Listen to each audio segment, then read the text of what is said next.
Hi, I'm Steve Pleich, and welcome to another edition of Nonprofit Spotlight. As you know, a Nonprofit Spotlight is a production of the Volunteer Advisory Committee here at Community Television. And every program we highlight one of the nonprofits in Santa Cruz County doing wonderful, wonderful work. We are sheltering in place, as I'm sure all of you are, but because we're sheltering in place doesn't mean we can't produce quality programming. And today we're really happy to have Susan True, who is the Chief Executive Officer of the Community Foundation of Santa Cruz County. So welcome, Susan. Thank you, Steve. Yeah, and why don't you tell our viewers a little bit about your background and how you came to the Community Foundation? Oh boy, I feel like such a fortunate, lucky person that I got to come and lead the Community Foundation. I grew up in Minneapolis, very close actually to where George Floyd was just murdered. So the current times are heavy in my heart, but I left Minneapolis to come to UC Santa Cruz, a common story of a UC Santa Cruz student that stayed. So I have been here since 1991 and have really had the good fortune of contributing to the community in a number of roles. I was able to work at the height of the AIDS epidemic. When I graduated from college, I really started with the Santa Cruz AIDS Project and working to reduce the spread of HIV, which is interesting to go back to those public health roots now in this time that we're in. I later went on to CASA, Court-Appointed Special Advocates, where I learned so much about our foster care system and what children and families need. I've also been a foster parent and adopted my own son. So I hold the lives and incredible potential of kids in foster care very dear. Yeah. And then after leading CASA for some time, California passed the tobacco tax, which was to support the first 5 years of life. And I thought, wow, what an incredible chance to stop, to have a chance to interrupt cycles of abuse and neglect and substance abuse, et cetera, that I've been seeing in the child welfare system by focusing on those really important early years of life. I'm really proud of the work that we did at First Five. We reduced rates of child maltreatment in countywide efforts. We insured every child, even those who are not documented or who were above the poverty thresholds, and so they weren't able to have insurance. This was before the Affordable Care Act, so it was a real issue in our community. So we worked on measurable progress on the young lives of children in our county. And then I took a little break. I was offered the opportunity to go to the Stanford Graduate School of Business and get my master's degree. So that was an incredible experience to live on the Stanford campus and to just have so much access to such incredible thinkers and leaders there. And then when after earning my master's degree, I went to Oakland, and that was my first foray into philanthropy. I worked for a family foundation, the Rainin Foundation, and led their education investments. And I did that for 4 years, and I got a call at my desk one day saying, would you be interested in applying for this community foundation job? Because we'd love for you to lead it. And I thought, wow, I'm so homesick. And not only that, but really wanted to come back and contribute to the community. So it was a great way for me to come home. Well, that's interesting. I'm delighted to hear that one of your agencies was the Santa Cruz AIDS Project. Actually, that was my first volunteer opportunity in about 2004 or 5 here in Santa Cruz when I moved back, and wrote some grants for them and their harm reduction program, stuff like that. So I love the Santa Cruz AIDS Project. And of course, at Community Foundation, you can tell us a little bit about the history, but you followed in the footsteps of really a legend in Lance Linares, who'd been there for so many years. But tell us a little bit about the history of the Community Foundation for the folks who don't know. Well, it's a really appropriate story of our origin for today's times. The Community Foundation rose from the floods of 1982 that caused a loss of lives and huge, difficult infrastructure issues, economic assistance needs. Many people in Santa Cruz County, especially in the San Lorenzo Valley, were devastated by those floods. And the Community Foundation came to be because 25 inches of rain dumped down on the county, and there was no centralized place for local generous people to go to offer help. And what I love about it is that this community has such a long history of coming together in difficult times and helping our neighbors. And that's how we started. And we said, there will be a federal response, there will be a state response, but we can't wait for that. We want to help our neighbors now. And I think Santa Cruz County is uniquely good at that kind of action. Yeah. So that's how we came to be. Yeah. And I've always been amazed myself of the various charitable things that I've done over time here in Santa Cruz, how generous the spirit of the people of Santa Cruz County are. We're very fortunate, to live in an area that really has that spirit of generosity that permeates really the whole community. No, that's right. I mean, from our humble beginnings 38 years ago, with some generous locals contributing small amounts of money to help victims of the flood, since then, community members have helped us to grant out about $120 million in those 38 years. So, we're the little engine that could, and it's all fueled by our generous community members. You're exactly right, Steve. And of course, you do many wonderful things, but one of them is not printing money. So please tell people how they can make a contribution to the Community Foundation, really to support this wonderful work. Sure. Well, there's a couple of things to do. One thing is, I know many people would like to contribute to our COVID-19 fund. People are looking for, how do I know how best to support, again, my neighbors who are really suffering from the economic and the health devastation of this virus. And so we are the county's local response fund. We make grants almost daily to support people in their housing needs with rental assistance, groceries, digital divide issues to make sure kids can get online, childcare for essential workers. And you can find all of those grants as well as a way to give to our COVID fund on our website, which is CFSCC.org. That's Community Foundation Santa Cruz County.org. And that's the most immediate way, and a lot of people are called to give towards COVID efforts. We also are different than any other nonprofit in town, and that our focus is the long term. So I like to say we've been thinking about the future since 1982.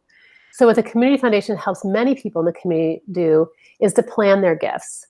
If you're interested in giving, when you think about, what's your legacy when you die? A lot of people are actually thinking about that right now, because COVID all of a sudden makes us feel more vulnerable. And so we have an incredible tool called the Memorandum of Charitable Intent. And people can use that for their life insurance designation, for in their wills or trusts, to say, I'm going to take some fraction, it might be 10%, might be 50%, it doesn't matter how big or how small, and I'm going to indicate that I want that percentage of my of my life insurance, of my trust, to be given to the Community Foundation per the instructions in my Memorandum of Charitable Intent. And then you can work with us as often as you want to say, this year I care about HIV. Well, 10 years later, you might not care about that as much. You might want to shift your giving and have it go to something else. So we work with individuals all the time to plan their gifts for after they die. A lot of people have appreciated assets right now, especially in the housing market. And so it's a great way to say, I want my kids to get, 80% of it, but 20% of it, I really care about redwoods and young children and seniors. And I want to make sure that I'm giving to those things. So that's another way that people can give through the Community Foundation, is by thinking long-term. That's free. There's no cost for us to work with you on Emoji. So those are a couple of examples there. We also offer donor advised funds. Those are the most flexible way of giving. So it's like a little charitable giving account. Well, that's wonderful that you have so many options for people, and it is an interesting aspect of the COVID-19 pandemic that people are kind of coming to grips with their own mortality a little more immediately than they may have thought previously. But it's interesting that people can make a plan to really do something with their funds and their money as time goes on, as we go into the future. And as you say, you having worked through HIV crisis and with SCAP, and how sometimes the priorities change in funding, and change the emphasis changes, priorities change in what we really want to address. That's right. Like my partner and I are working right now on our Mochi around scholarships. And I think right now, with the demand for racial justice, to think about how can we make sure that youth who have not had a leg up yet get a bigger leg up. It's a response to the time. And it's just something that, I won't see realized, but it's important to me that it is in place after I go. Well, it's one of the things that we wanted to kind of examine in this series of programs with Nonprofit Spotlight, is how the sheltering in place and the social distancing is impacting your ability to pursue your mission. Just from a procedural standpoint, administrative standpoint, we were ready to go right away. We are an office-based nonprofit, and because our work is focused on getting resources to nonprofits and helping people to provide ideas and resources, it was easy for us to switch to an online environment. So from an administrative standpoint, that was fine. What changed for us dramatically was that the community called on us to be that central place to assist people who most need it. Mm-hmm. We have long-term relationships with partners in the community, so we know who can be trusted to make sure that not one more family experiences homelessness because of the COVID crisis. They know that they can trust us to get their money to the right place. So, really since the shelter-in-place order started, our work has been fully focused on fundraising, and especially for people who didn't benefit from any of the CARES Act or unemployment. For example, our neighbors who are undocumented, who very quickly lost their jobs in hotels, housekeeping, restaurants, and didn't qualify for unemployment packages that many of us did. And so we wanted to make sure that funds immediately got to organizations that those individuals trust so that we could make sure that their needs were met. And I think it's interesting that you mention an emphasis on homelessness. I'm not certain that the general public would be aware that the Community Foundation of Santa Cruz County is very much involved in the aid and support for unsheltered people. As you know, one of the hats that I wear is as a coordinator for the Faith Community Shelter, and I hasten to mention that once we are sheltering in place ourselves now at Resurrection, one of your neighbors, and at the United Methodist. But once we get back into a rotating program, the Community Foundation was very generous in offering to be, at least as a pilot program, one of our locations. So we appreciate that and hope that when we do go back to rotating shelter, we'll be able to take advantage of that consideration. Thanks, Steve. We're pleased to be in a position to help. Absolutely. And we do care. Of course, housing is one of our most pressing issues. So, viewers might be getting a sense like, what does the Community Foundation do? There's so much stuff. There's these charitable estate plans, and there's donor advised funds, and there's grant making, and there's disaster. And, at our core, what we do is we bring together, people, ideas, and resources to accomplish great things. And one of the ways that we have done that around housing has been to develop a low-interest loan program. So right now we're helping to build 11 Habitat for Humanity homes in Live Oak. Oh, wonderful. We're so happy. We see ourselves as sort of the capital of last resort, where it doesn't make sense for a commercial lender to jump in. We will do that. And we do it with low-interest loans. We helped 20 teachers buy their first homes by helping them with 50% of their down payment, which they pay back through a refinance situation. We're helping micro entrepreneurs with a loan from Opportunity Fund to do very small loans. So our loan, and we're also on homelessness, we are helping to buy and then convert that little Victorian that was an abandoned dentist's office next to the Housing Matters Center on River and Coral. Exactly. So that'll be converted into 7 units. Yeah, and so we're really excited about that. We try to look for solutions that, with a little bit of funding from us, can accelerate to positive results. So, well, it's wonderful that you are involved in that particular project.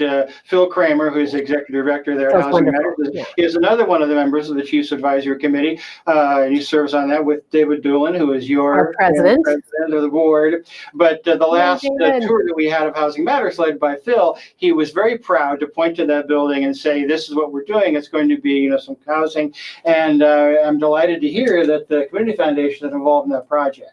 Yeah, we had a really great partnership with County Bank, Santa Cruz County Bank, to finance that. So we came in so that the whole loan could go through. It was great to work with a commercial lender to make that project for social good happen.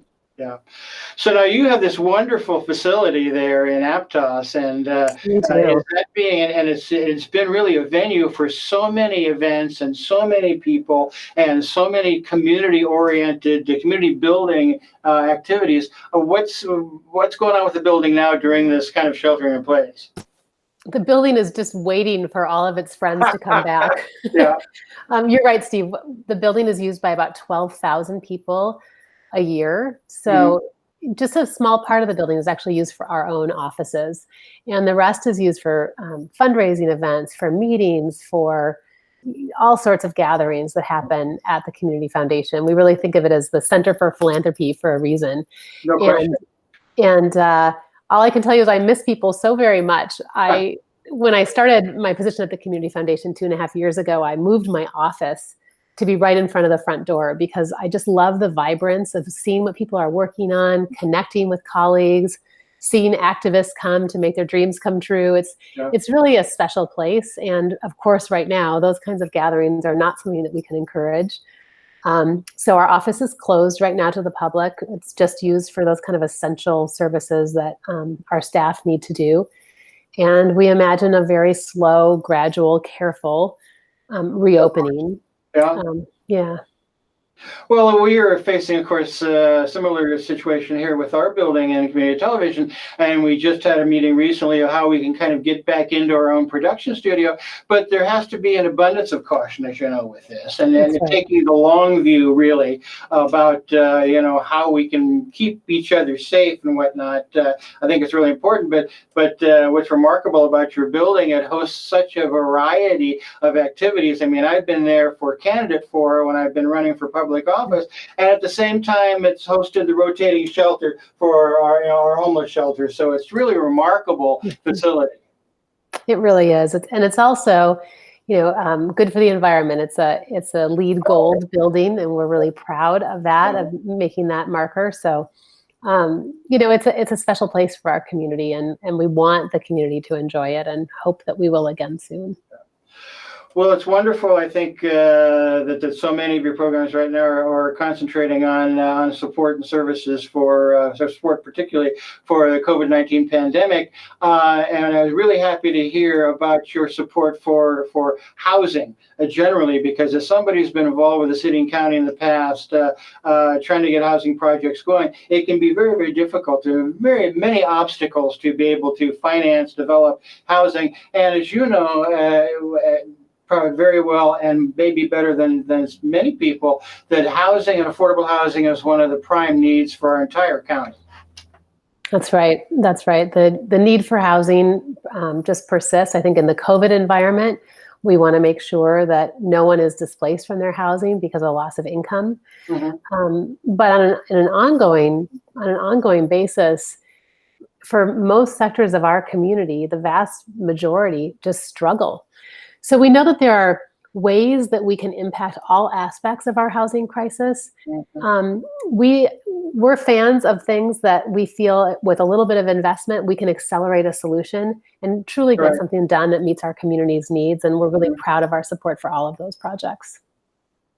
And I do think that there is an urgency to developing more affordable housing in Santa Cruz so people can live here, can work here, can support the local economy, because I think in the long term, that's what's going to make our economy endure and be stronger. What do you see now as we kind of move maybe past some of the pandemic at the end of the year and into the next year, although there are folks who say that it's going to be lasting a little longer than we anticipate. What do you see the future holding for the Community Foundation of Santa Cruz County? And of course, you and your staff as kind of the architects of that strategy. Yeah. I think it's important to recognize that the communities hardest hit by COVID-19 are also communities that have had underinvestment for decades and decades. And so when we think right now that COVID cases in the county, 55% are in Watsonville. I'm sorry, 55% are among Latinos, and well over half are in Watsonville. It's important to think about how we help those communities to rise up stronger and to heal together, because like you said, the impact is not going to be short term. We don't know when this virus will be under control. Someday we'll get a vaccine, but the day is now to start working on righting the wrongs of historic inequitable investment in some of our communities. So one of the things we're doing is we're bringing together a group of leaders of color in the community to help guide us in this, what we're calling Rise Together. What is needed in communities that have been so heavily hurt by both COVID, but also by racism, to try to make sure that we can direct our investments and new funds to help that healing and strengthening process begin. And yeah. It's wonderful to hear because, of course, as you know, every year when they do, every couple of years, they do the community assessment project, there's such a disparity between North and South County in terms of services and support and things like that. And I think it's symbolic of the community-wide approach for the Community Foundation itself, that you're in Aptos, you're kind of mid-county, you're there and conscious of serving the really historically underserved communities. Oh, thanks, Steve. I really hats off to one of our founders, Jeff Baskin, who passed away in February at the age of 100. Wow. He found that piece of land, and with the intention of exactly what you just said, trying to have a unifying place to bring people together that wasn't identified as North or South County. And of course, my predecessor, Lance Linares, had a huge part in creating that building and making it come to life. But to your greater point, absolutely. The disparities in Santa Cruz County persist. Many of us, myself included, enjoy an incredible life here. I run on the beach and I have my little cottage in Live Oak, and I was able to raise my son here. But for many people, the outcomes are just not as good. They do not have the same kind of health outcomes, education outcomes, financial outcomes that I've enjoyed. And it's really important when we see that trend persist over racial lines and over North and South County lines, that we make sure to address it. They're too persistent to ignore, and they're too consistent to think that it's something other than the determinants of the color of our skin that we're born into. Yeah, and I think that, as tragic as some of the recent events have been, it really has served to open people's eyes about the need to connect with not only ourselves, but communities of color. And when you look down the community of color in Watsonville, not often addressed in terms of services and support, whereas, the county seat being in Santa Cruz, all these various things have kind of conspired together to create this inequity. It's true, and I really invite people who haven't spent time in Watsonville to go take a drive. Watsonville's incredible. I mean, the history of activism is incredible. The leadership in the community to try to meet local needs, the arts and culture. Right now, Kathleen Crescetti is transforming a 5-story concrete public garage into this beautiful mural created by Watsonville youth and artists. There's just so much vibrant happening. I really encourage people to spend time there. It's a divide in our mind that some people in North County feel it's so far away. But there's just always something great to do. Take a walk along the wetlands and the great sloughs and trails. There's just a lot to do. Yeah, I had the opportunity when I first came back into town to work for the Sentinel, and one of the jobs I had was redelivering newspapers. So I would spend, one day in North County, one day on the west side, but one day a week I'd be in Watsonville and be out there in Corralitos and see, not only downtown Watsonville, which is wonderful and vibrant, and what they've done with their courthouse and library and their public plaza. It's really a sense and a feeling of community when you go down there. And of course, that is evocative of what the Community Foundation really is all about. That's right. There's just so many resources in this community, and we want to make sure we're using them all so that we can all thrive here. So we have 3 or 4 minutes left. Give us kind of an idea. We're talking about the strategy for the future for the Community Foundation, really the emphasis on what the community needs now. But down the road, what are your hopes and dreams for the Community Foundation as their as their Chief Executive Officer? My hopes and dreams for the Community Foundation is that we are the first place that comes to mind when a community member wants to, solve a persistent problem, contribute to an existing need, but also to think for the future. We have this incredible role of both fueling resources towards present day needs and planning for our future. And that's just a very unique role. Most nonprofits don't get to do that. They're so bogged down with today. But we serve a really different purpose, and that is that everybody who lives here now can help Santa Cruz County become a better place in the future.